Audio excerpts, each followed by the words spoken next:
ආයුබෝවන් කොහමද? මම නම් මාරම ආසාවෙන් ගමනක් යනවා. මම දන්නවා ඔයගොල්ලෝ තම්මේල් එක දකිද්දි දැන් දන්නවා කොහෙද යන්නේ කියලා. යා.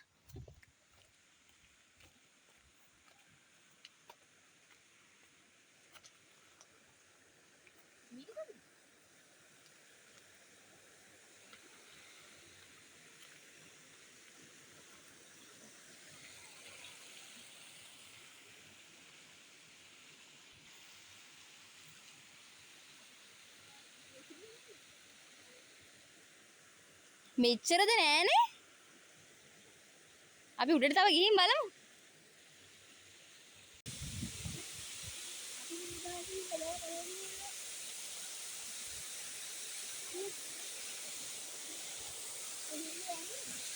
බලාගෙන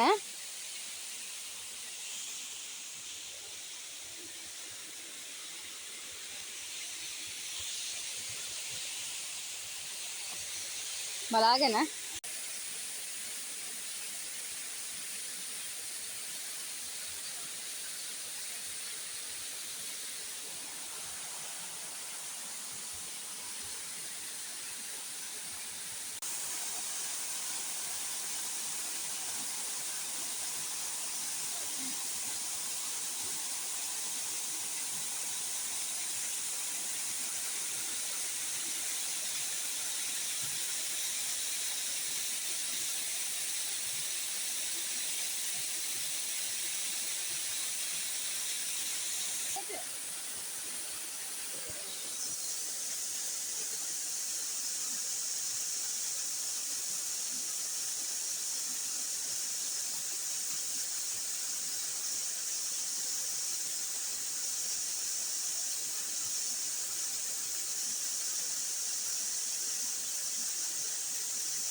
හරි.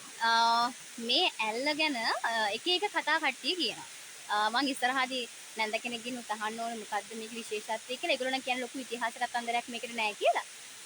මොනවා වුණත් මේකට එක එක නම් තියෙනවා. උඩවක ඇල්ල කියනවා, දුනුමාල ඇල්ල කියනවා. දුනුමාල කියන ගමේ තියෙන හින්දා තමයි මේකට දුනුමාල ඇල්ල කියන්නේ. මම දැන් බස්නාහිර පළාතේ මෙච්චර ලස්සන තැනක් තියෙනවා කියලා අහලා තිබ්බට ඒක ආවට පස්සේ මාර හැඟීමක් තියෙන. සහ මේ ප්‍රදේශවලට එද්දි ඒක මාර ෆීල් වෙනවා ඉතින්. මම නම් කියන්නේ මේ වනසත්ව හා වෘක්ෂලතා පනත අනුව වැරදීනේ ඉතින් මේ වගේ අපිරිසුදු කරන දේවල්. ඒක නිසා අනේ මෙච්චර ලස්සන ලංකාව අපවිත්‍ර නම් කරන්න එපා. මේ ඇල්ල අත්තනගලු ඔයේ අතුගංගාවක් විදිහට තමයි හඳුන්වන්නේ. ඉතින් මේකේ පාරම්පරික ජනතාව තවමත් ජීවත් වෙනවා. මම දැක්කා එද්දි ගෙවල් එහෙම මම පෙන්නන්නයි යද්දි අනිවාර්යයෙන්ම ඒ නැන්ද කෙනෙක් තමයි අපිට පාරක් පෙන්නුවේ. බුදුසරණයි කියලා කිව්වා. ඉතින් ඒගොල්ලන්ගේ අර තියෙන අර මේ ලෙන්ගත භාවය එකෙන් පේනවා. අර සාමාන්‍ය ගම්වල අයට වඩා ඉතින් අපේ ලංකාවේ හැමෝම හොඳයි. එමෙ නෙමෙයි. ඉතින් මේක ගැන කතා කරද්දී මේක මේ රජයෙන්ම දැනුම් දීලා තියෙනවා. මසුන් නැල්වීම, ඒ වගේම කඳුරු බැදීම, ගිනි දැල්වීම වගේ අහිතකර දේවල් මේ ස්ථානේ කරන්න එපා කියලා. ඒත් මට නම් තේරෙන විදිහට ඔක්කොම කරලා තියෙන එපා කියන දේවල් තමයි. එහෙම එපායි.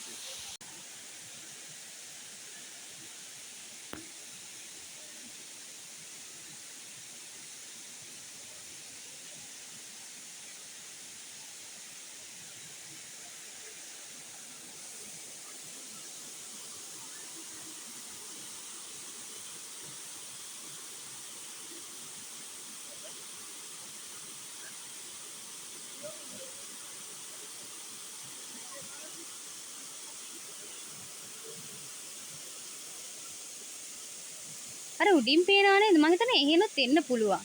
හැබැයි ඒක හරි අමාරු පාරක්. අපි එන්න හැදුවට ඒක පොඩ්ඩක් මේ ඩේන්ජරස් වගේ තේරුණා. ඒක නිසා ආවෙ නැහැ.